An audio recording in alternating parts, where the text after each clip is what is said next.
Esta mensagem que você ouvirá agora foi ministrada em um dos nossos cultos, realizados na Igreja Presbiteriana Renovada Independente de Arapongas. Esperamos que você seja edificado através dela. Que Deus abençoe você e a sua família.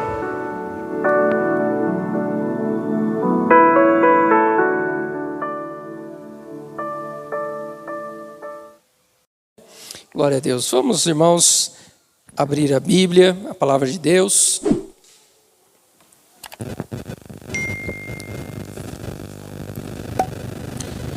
Evangelho segundo João. Evangelho segundo João, no capítulo de número 9. Nós vamos ler a partir do verso 1. Evangelho segundo João, no capítulo 9.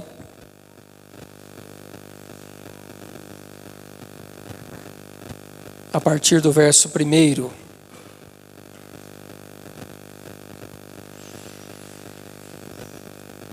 Todos encontraram?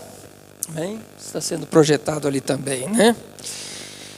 E passando Jesus, viu um homem cego de nascença. E os seus discípulos lhe perguntaram, dizendo: Rabi, quem pecou, este ou seus pais, para que nascesse cego? Jesus respondeu: nem ele pecou, nem seus pais, mas foi assim para que se manifestasse nele as obras de Deus. Convém que eu faça as obras daquele que me enviou enquanto é dia. A noite vem, quando ninguém pode trabalhar. Enquanto estou no mundo, sou a luz do mundo. Tendo dito isso, cuspiu na terra, e com a saliva fez lodo, e untou com lodo os olhos do cego. E disse-lhe: vai, lava-te no tanque de Siloé, que significa o enviado. Foi, pois, e lavou-se e voltou vendo. Então os vizinhos e aqueles que dantes tinham visto que era cego diziam: não é este aquele que estava sentado e mendigava? Uns diziam: é este. E outros: parece-se com ele. Mas ele dizia: sou eu. Diziam-lhe, pois, como se lhe abriram os olhos? E ele respondeu e disse-lhes: o homem chamado Jesus fez lodo e untou-me nos olhos e disse-me: vai ao tanque de Siloé e lava-te. Então fui e lavei-me e vi. Amém. Podemos assentar. Glória a Deus, irmãos, porque estamos chegando hoje na nossa 10ª mensagem já desta série que nós demos o título A Fé Verdadeira Não Questiona. E hoje, irmãos, nós vamos então juntos meditar sobre este milagre realizado por Jesus em Jerusalém e que foi registrado apenas no Evangelho segundo João. Irmãos, de acordo com o comentário bíblico Matthew Henry, alguns estudiosos da Bíblia, eles entendem que este primeiro versículo do capítulo 9, ele aconteceu alguns meses depois do final do capítulo 8. No capítulo 8, Jesus estava no templo e ele ali entrou em um debate com os judeus sobre Abraão, sobre quem crer nele não morrer. E os judeus então se revoltaram com as palavras de Jesus, porque eles diziam: Abraão, nosso pai, morreu, e como tu podes dizer que quem crê em você não vai morrer? E eles pegaram pedras na mão para apedrejar Jesus, e a Bíblia diz que Jesus se ocultou e saiu do templo.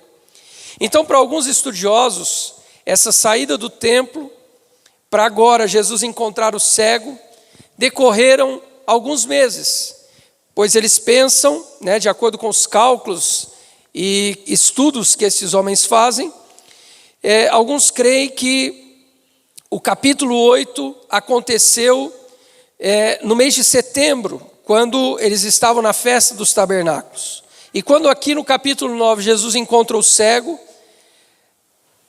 isso teria ocorrido já no mês de dezembro, né, já numa outra festa, que era a festa da dedicação, que acontecia em dezembro.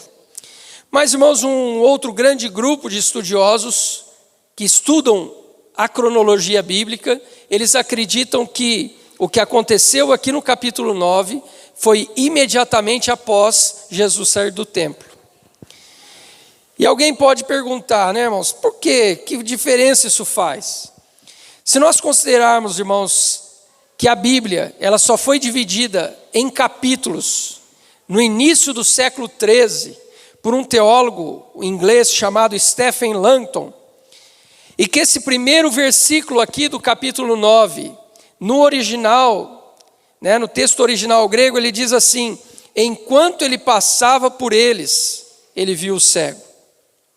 Então, se você considerar que quando a Bíblia foi escrita, não havia divisão de capítulos, e a gente lê aqui o último versículo do capítulo 8, diz assim: então pegaram em pedras para lhe atirarem, mas Jesus ocultou-se e saiu do templo.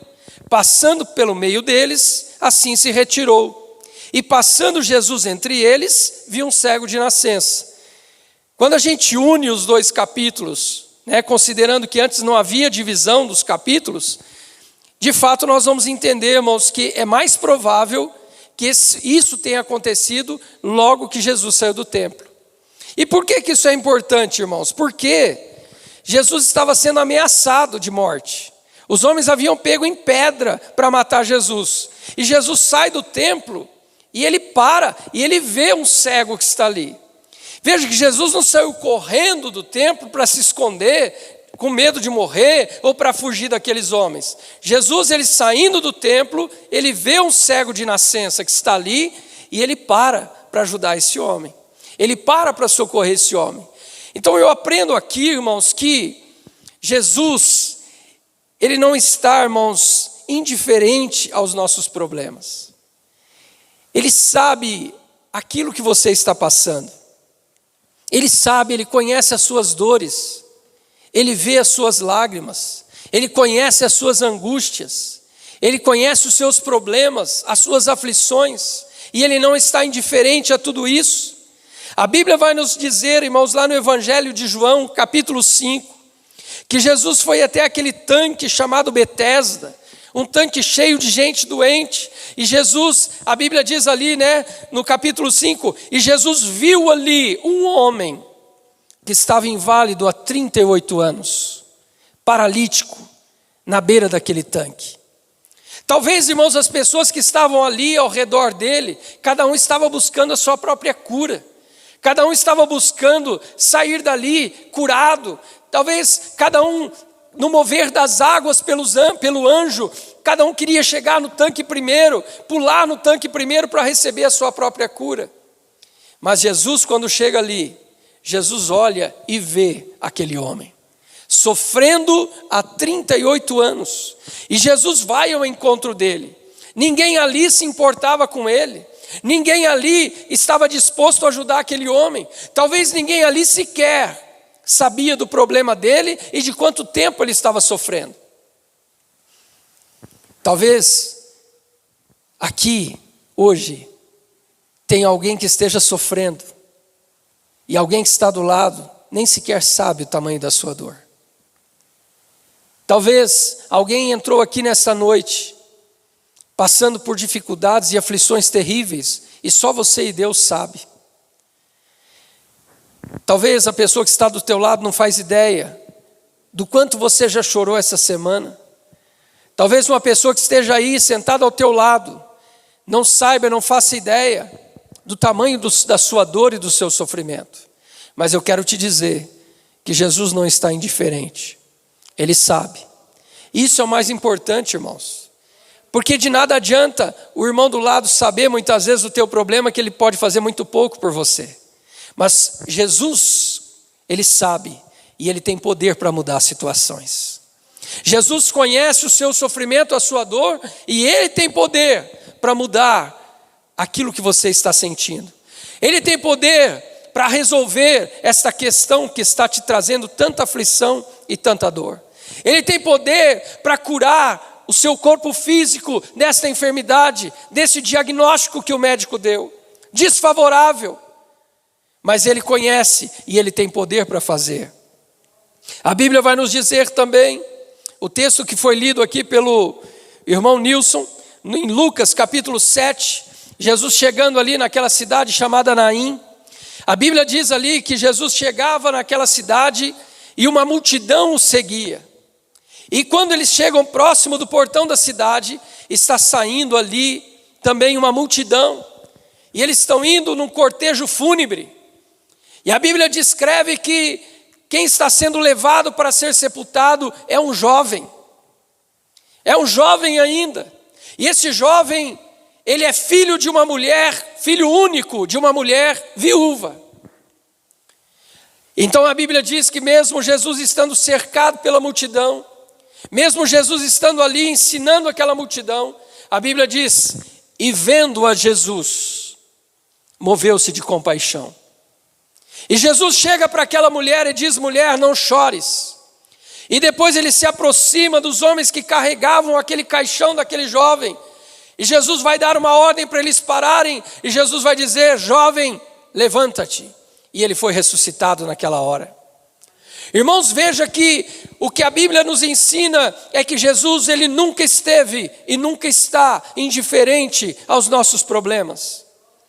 Ainda que ele tenha multidões de pessoas buscando ele por uma cura, por um milagre, mas ele conhece o seu problema, ele conhece a sua dificuldade, ele conhece a sua necessidade. Esse texto nos deixa claro que Jesus, ele conhece-nos individualmente e ele sabe a nossa dor e o nosso sofrimento.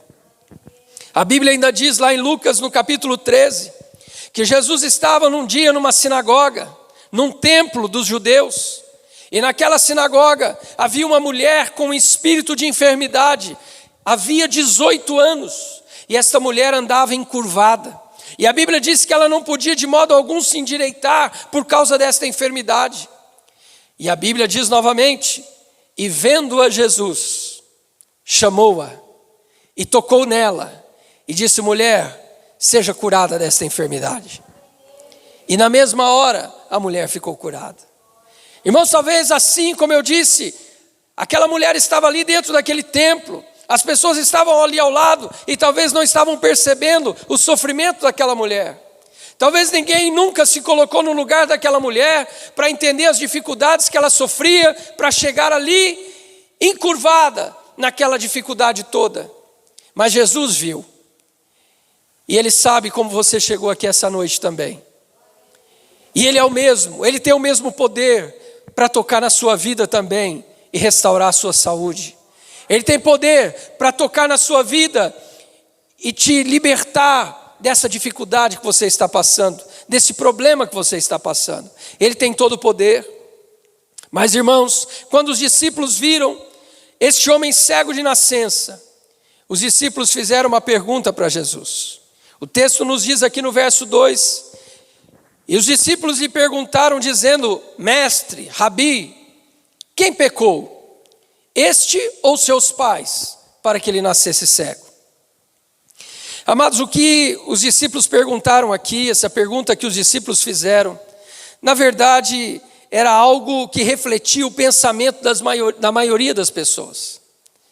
As pessoas pensavam que, por uma pessoa nascer com uma deficiência física, ou ela em outra encarnação tinha cometido muito pecado, e agora numa nova encarnação, ela estava nascendo enferma, com uma deficiência, ou os antepassados dela haviam pecado, e por isso ela estava nascendo com aquele problema.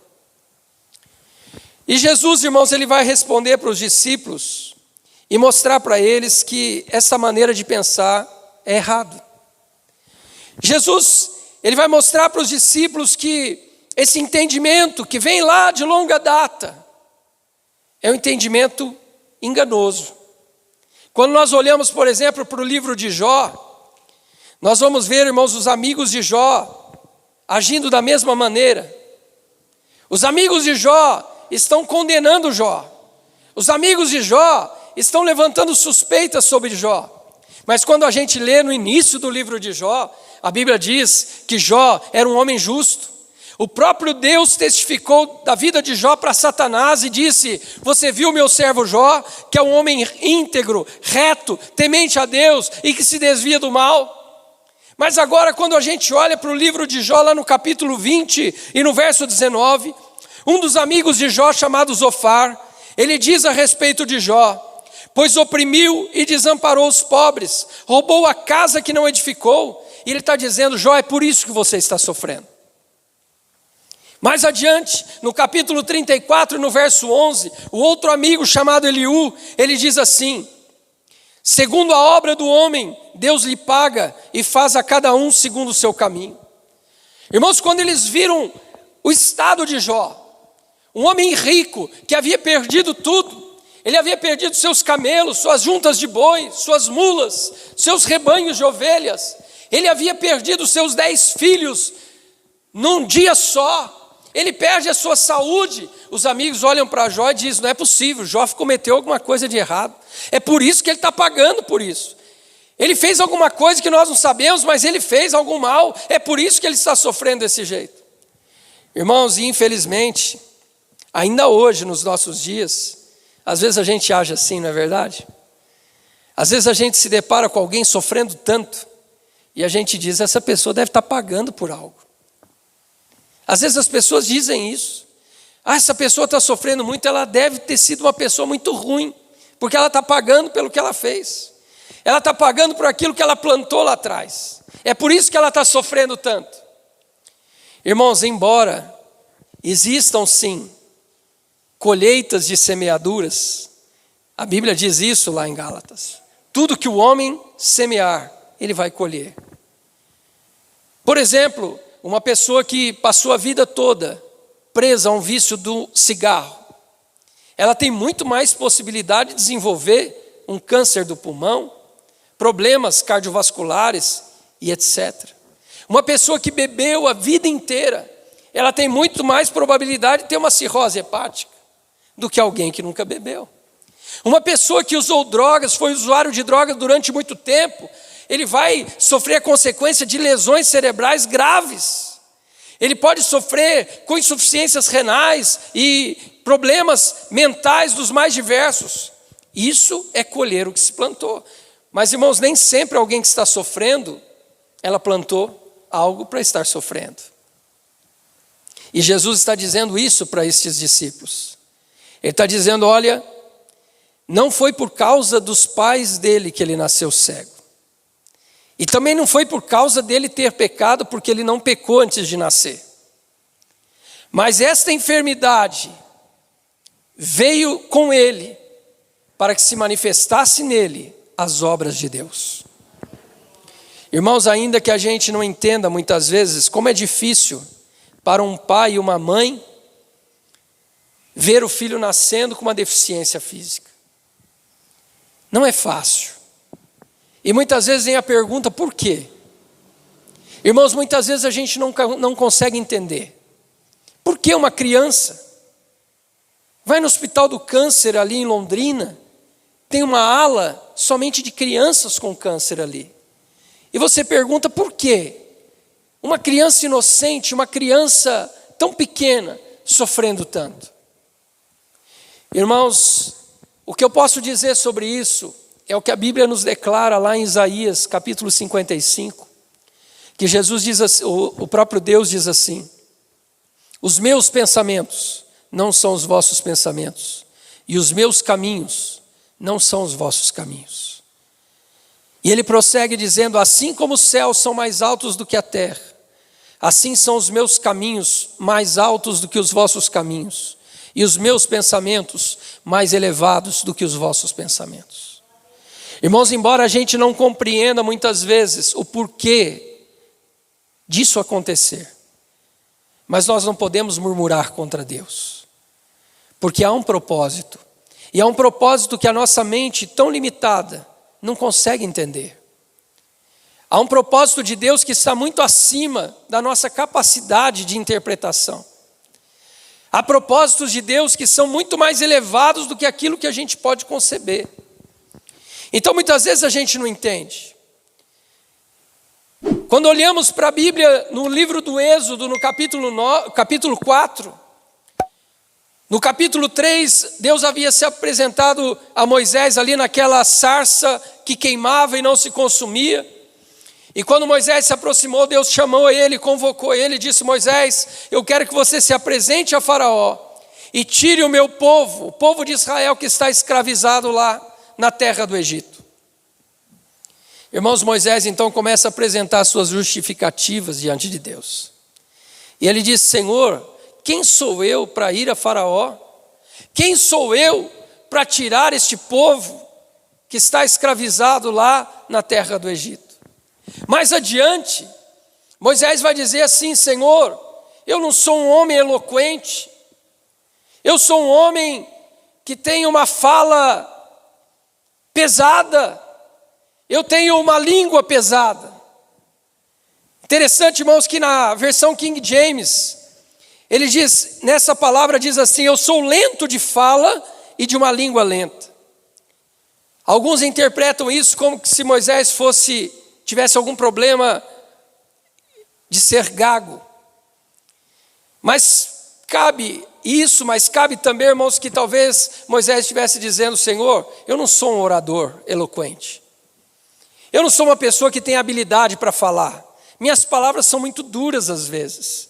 Eu não sou a pessoa ideal para, Senhor, ir lá. Ele está dizendo: Senhor, eu vejo isso como uma deficiência em mim, que me incapacita de fazer esta missão.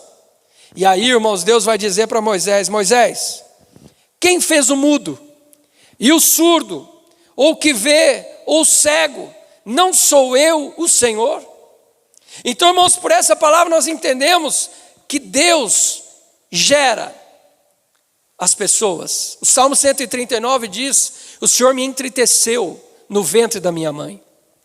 O Senhor me conheceu quando eu era ainda uma substância informe no ventre da minha mãe. O Senhor me formou a cada dia.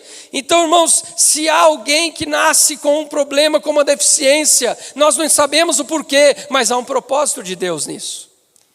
Embora a gente não entenda, e a gente não é obrigado a entender, porque nós somos limitados na nossa inteligência, na nossa capacidade e na nossa visão, porque nós não conseguimos enxergar o futuro, mas Deus conhece o ontem, o hoje e o amanhã. E é por isso que Ele faz, porque há um propósito, e nós precisamos, irmãos, entender que há um propósito nisso. Jesus aqui então ele responde: olha, este homem não nasceu cego porque os seus pais pecaram, e ele também não nasceu cego porque ele tenha pecado numa encarnação anterior, de maneira nenhuma. Ele está nascendo agora, ou ele nasceu sem pecado nenhum, mas isso aconteceu para que as obras de Deus fossem manifestadas na vida dele. Depois então, irmãos, Jesus diz aqui: eu devo fazer as obras do meu Pai enquanto é dia, porque a noite vem. Aqui, irmãos, Jesus está dizendo para os discípulos que ele tinha conhecimento de que a sua vida seria tirada. Ele seria entregue, ele se entregaria para ser crucificado. Ele sabia o propósito da sua vinda na terra. E ele sabia que os dias estavam se aproximando do dia que ele seria crucificado. Ele está dizendo: eu tenho pressa em fazer as obras do meu Pai enquanto é dia. Porque vai vir a noite, e à noite ninguém pode trabalhar.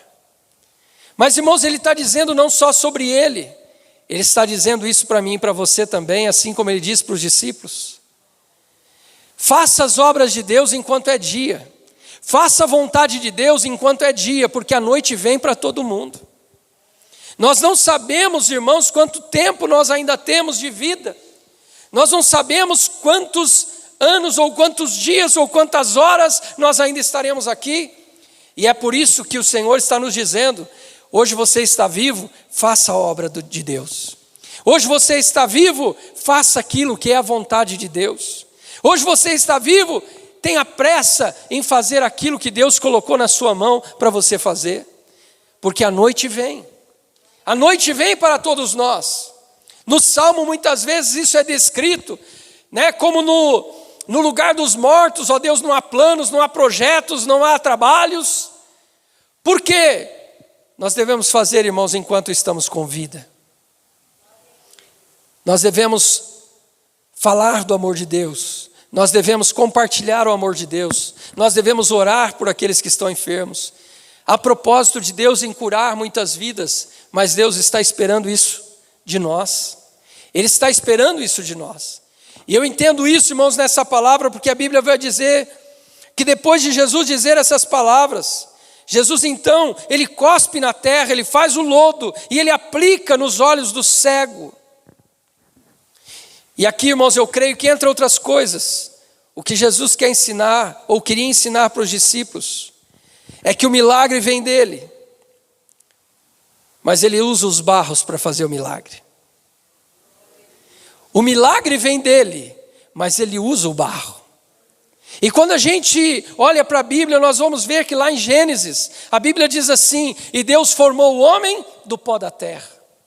Depois Jó, no seu livro, no capítulo 10 e no verso 9, Jó disse assim: lembra-te, Senhor, de que me moldaste como barro.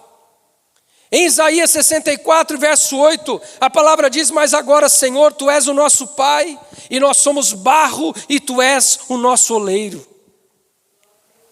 No Salmo 103, verso 14, o salmista ainda diz: pois Ele conhece a nossa estrutura e sabe que nós somos pó. Então, irmãos, o que Jesus está dizendo é: o milagre é eu que faço, mas eu uso o barro. E Ele está dizendo para mim e para você que Ele tem propósito em nos usar nessa vida. Ele tem propósito em nos usar neste mundo. Muitas vezes Ele quer fazer um milagre lá na tua casa, mas Ele quer usar você. Muitas vezes Ele quer fazer um milagre lá no teu trabalho, mas Ele quer usar a sua vida. E talvez Ele queira fazer um milagre lá entre o teu bairro que você mora, a região, a vizinhança, mas Ele quer usar a sua vida para isso.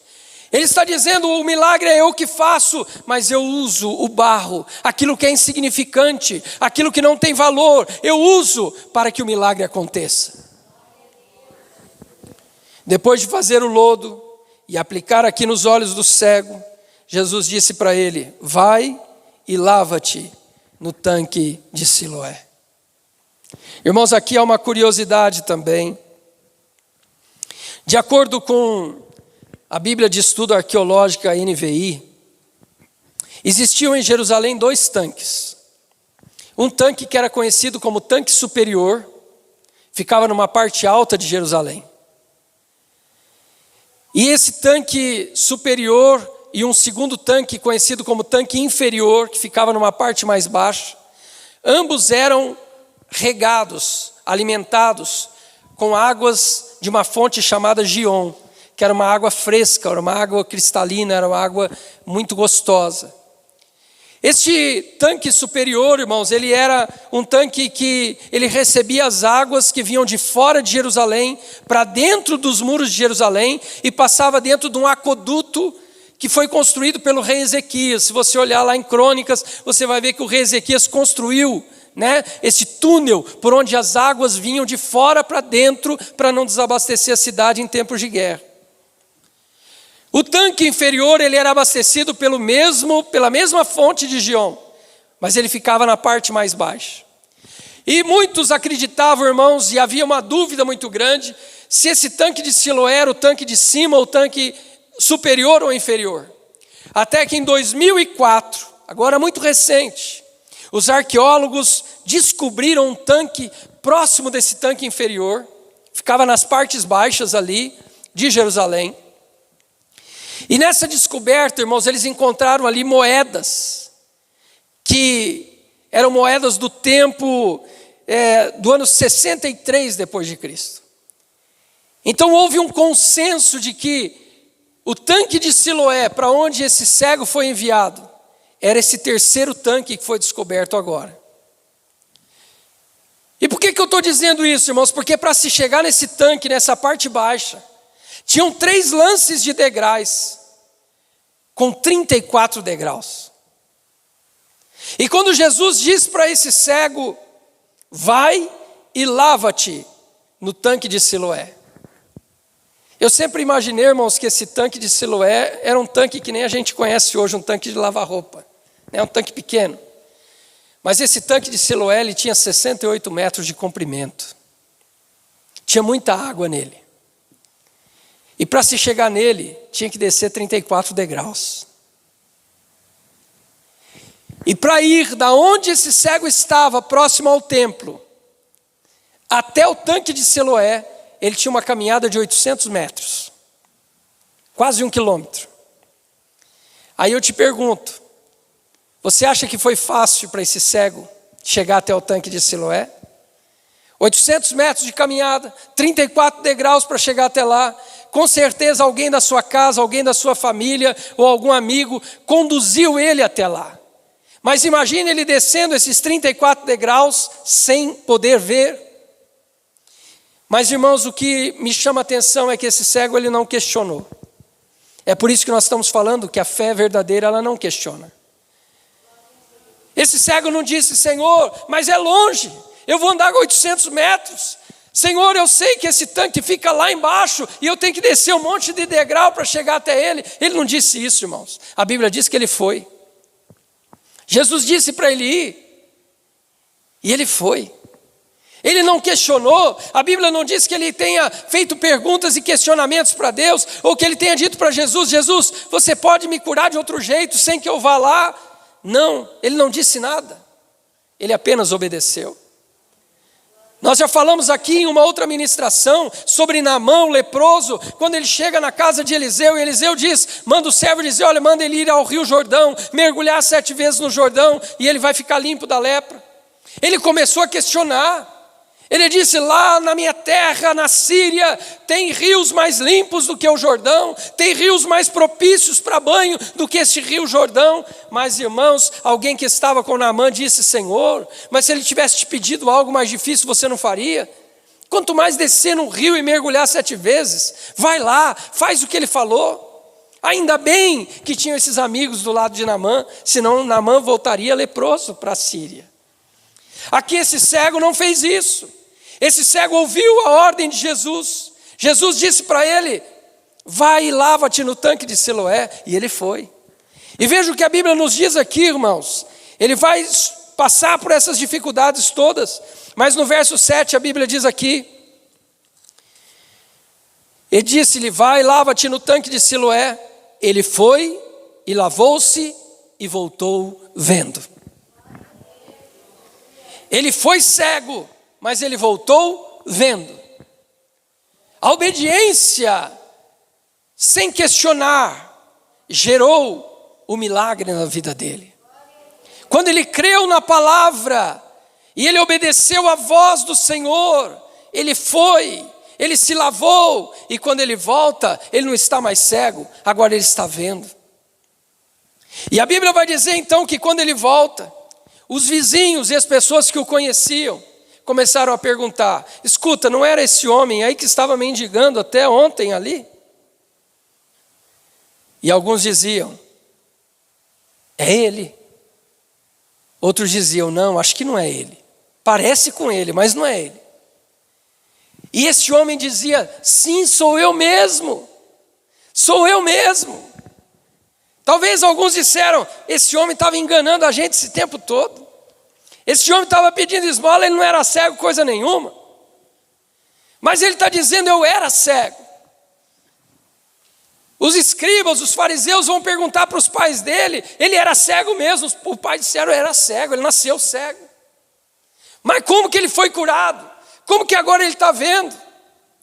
Os pais disseram, pergunta para ele. Ele já tem idade, pergunta para ele. E eles foram perguntar para ele, escuta, era você mesmo? Sim. Você era cego mesmo? Sim. E por que você está vendo? Ele disse, eu estava mendigando perto do templo. E um homem chamado Jesus se aproximou de mim. Fez um lodo de barro, untou os meus olhos e me disse, vai e lava-te no tanque de Siloé. Eu fui, eu lavei e eu voltei vendo.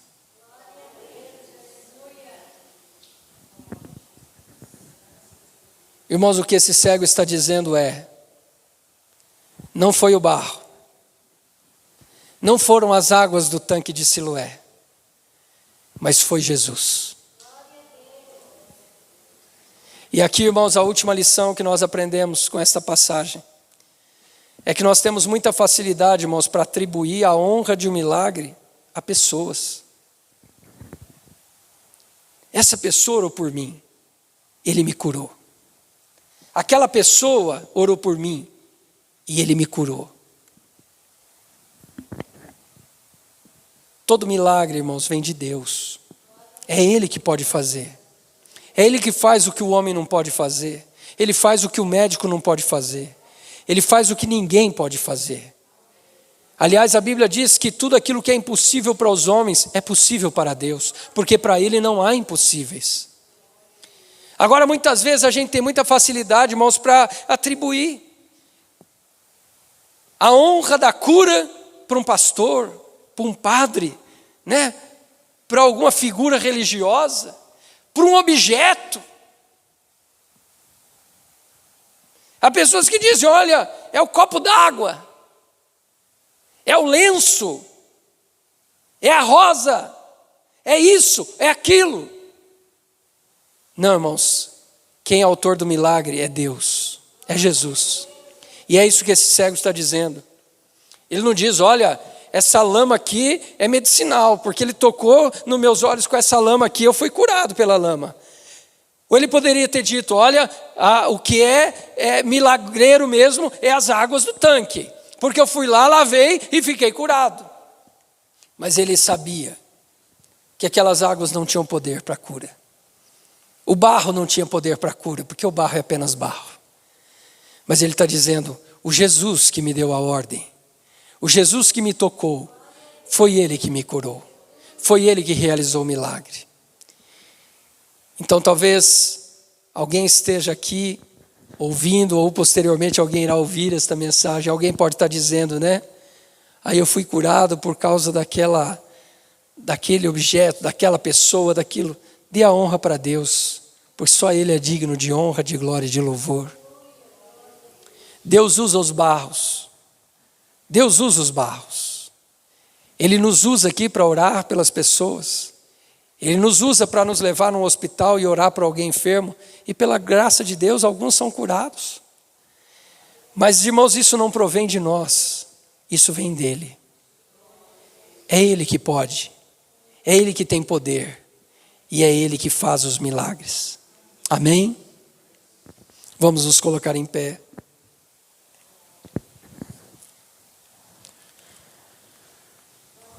Vamos orar. Talvez você, como eu disse, entrou aqui, ou talvez você esteja passando por uma dificuldade muito grande. Ninguém sabe, só você e Deus.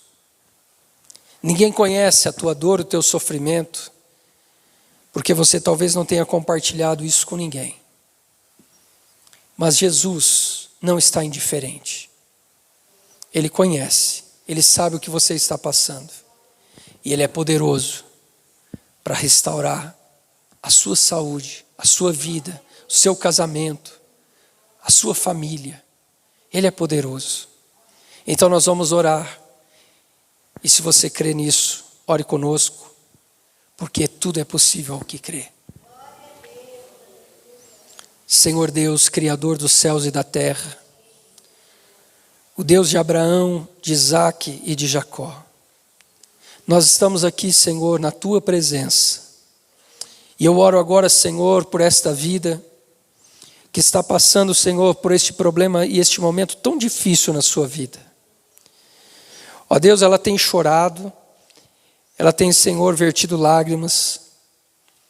Ó Deus, no seu leito, na sua cama, ela está clamando, Senhor, tem misericórdia de mim. E a Tua palavra nos ensina, Senhor, nesta noite, que o Senhor não está indiferente. O Senhor é um Deus que ouve o clamor do pobre, do necessitado, do aflito, do doente. O Senhor é o Deus que ouve e conhece, Senhor, as nossas dificuldades. E o Senhor tem poder para mudar isso. Agora, no nome de Jesus, Repreende, Senhor, esta enfermidade. Em nome de Jesus, Senhor, queima agora esta enfermidade. Ó Deus, age nesse problema e nessa causa. Restaura, Senhor, esta família, este lar, este casamento. Senhor, tira este filho das drogas, este marido, Senhor, que está preso a um vício. Restaura, Senhor, restaura esta vida, faz dele uma nova criatura, faz dele um novo homem, uma nova mulher, um novo jovem. Ó Deus, cura, Senhor, e traz alegria de volta a esta casa.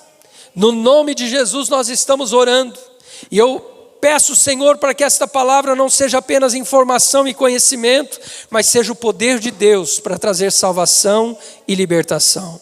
Em nome de Jesus, Pai, eu oro a Ti, agradecido, para a glória do Teu nome. Amém e amém.